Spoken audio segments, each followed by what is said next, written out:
सुना कि आर्मी वाले क्या कहते हैं कि प्रत्येक परिवार को क्या करना चाहिए। हाँ बेटा, मैंने शहर में इसके बारे में सुना। मैं बस वहीं जाने की तैयारी कर रहा हूँ। देखो, तुम्हारी माँ के ना होने पर सोना का ख्याल तुम्हें ही रखना होगा। पिताजी, मैं जानती हूँ कि आपकी तबीयत ठीक नहीं है। अगर मैं सेना में शामिल हो जाऊँ, हाँ, यह सही रहेगा। रोहिणी को तभी एक सुझाव आया और वो अंदर जाके कुछ सोच के कपड़े बदल के बाहर आई।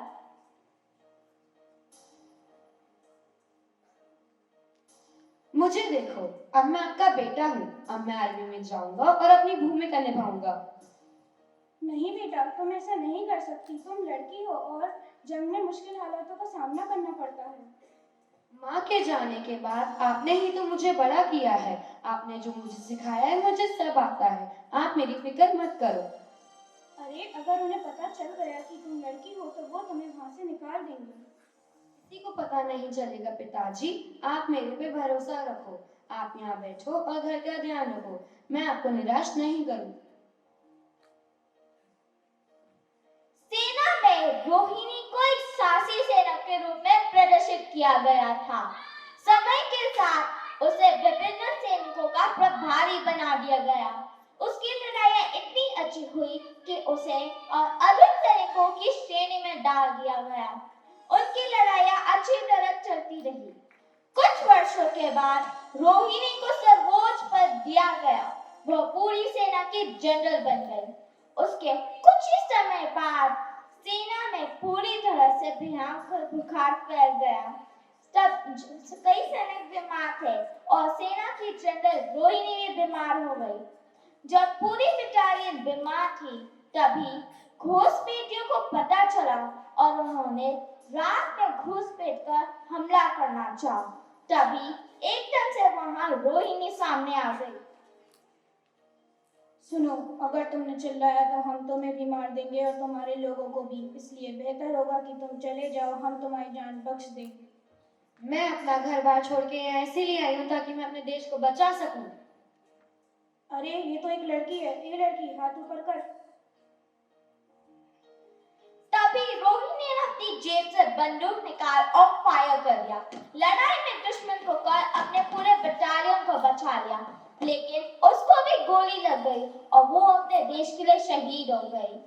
बटालियन के कमांडर ने रोहिणी के शव को स्वर्ण के साथ 21 तोपों की सलामी दी और उसके घर के बाहर पिता के सामने पहुंचे। कमांडर ने ये दुखद सूचना रोहिणी को पिता को बताते हैं।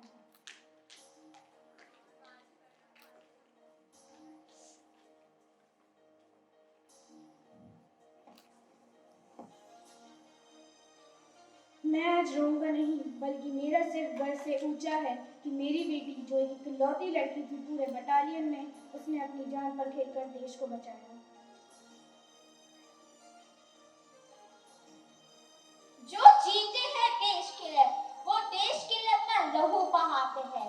माँ भारती के चरणों में शीश चढ़ाकर देश की जान बचाते हैं। परवाह नहीं करते हैं अपनी जान के लिए।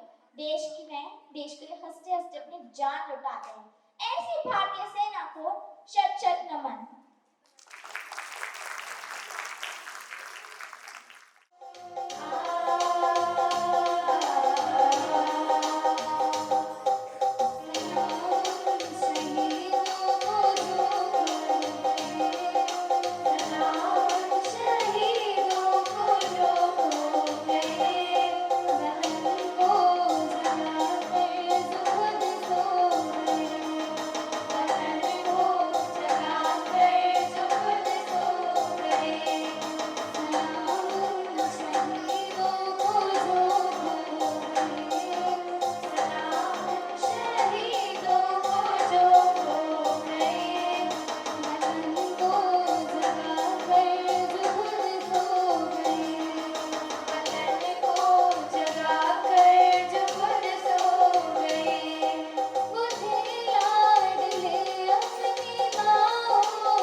जो शहीद हुए हैं उनकी जरा याद करो कुर्बानी।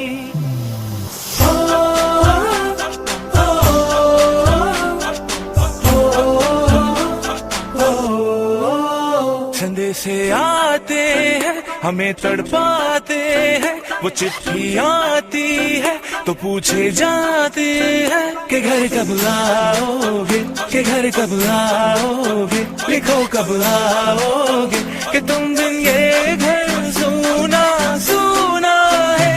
मैं गया जहाँ भी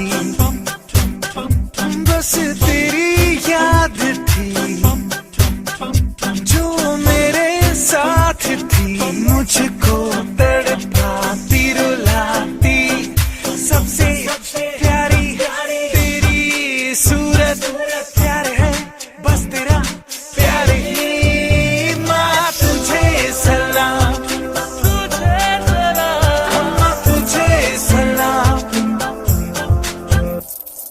अब तो हमें आगे बढ़ते हैं रहना, अब तो हमें साथ ही है बस इतना ही कहना। कंधों से मिलते